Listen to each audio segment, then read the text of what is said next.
शेनवारा इन्स्टिट्यूट मिनेझिस ब्रागांजान wild life week celebration मनयलो। ह्या निमतान वन्यजीव फोटोग्राफींचे प्रदर्शन आनी व्याख्यान जाले। RDX गोवा खातीर पणजेच्यान गौतम शिरोडकार।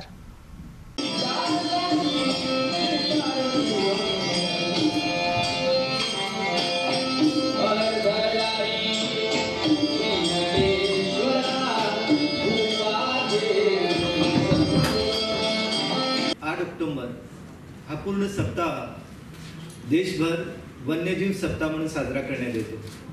1972 मध्ये त्या काळच्या देशाच्या प्रधानमंत्री इंदिरा गांधी या वसुंधरा परिषदेला गेल्या होत्या आणि त्या ठिकाणी पर्यावरणाच्या संदर्भात जी गांभीर्याने चर्चा सुरू झाली होती ती त्यांनी ऐकली आणि मग भारतात आल्यानंतर 1972 मध्ये आपल्याकडे वन्यजीव संरक्षण कायदा आणि 1980 मध्ये वन संरक्षण कायदा हे दोन महत्त्वाचे कायदे करण्यात आले आणि खऱ्या रीतीनं देशातल्या वन्यजीवांना देशाच्या पर्यावरणाला एक नवा श्वास मिळाला।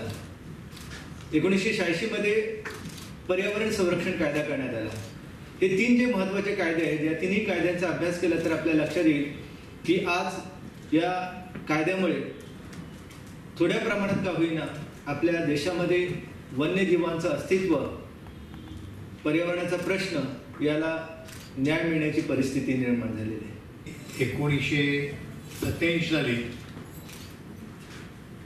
सेव्ह वेस्टर्न घाट किंवा पश्चिम घाट हा वाचवावा, सह्याद्री पर्वताच्या रांगा आहेत त्या वाचवाव्या आहेत म्हणून एक मोठी मुवमेंट झाली होती आणि त्याची सांगता गोव्यात झाली।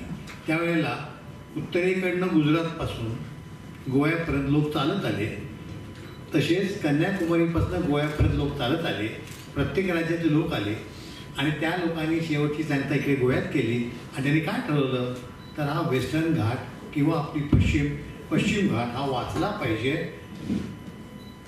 त्यानंतर त्यांनी प्रयत्न केले, त्याला आज 30 वर्ष झाली, आज 2017 आहे।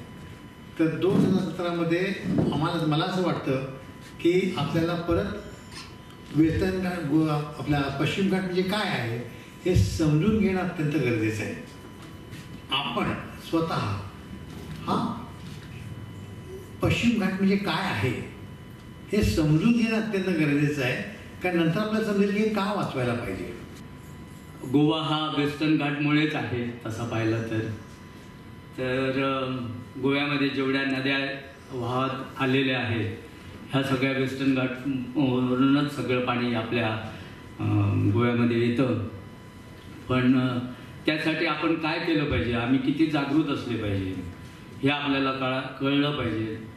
निसर्गाच्या दृष्टीने देवाने दिलेले आम्हाला हे आहे, निसर्ग आहे एवढा सुंदर आहे, तुम्ही आणला नाही, देवाने दिलेलं आहे, त्याचं रक्षण करायची आमची प्रत्येकाची जबाबदारी आहे। आणि हे लहानपणापासून जसे केरकर सर लहानपणापासूनच त्या मुलांना हे मार्गदर्शन करत आले आहेत सगळ्या विभागात आपल्या, तसं हे सगळीकडे भारतभर झालं पाहिजे असं मला वाटतं।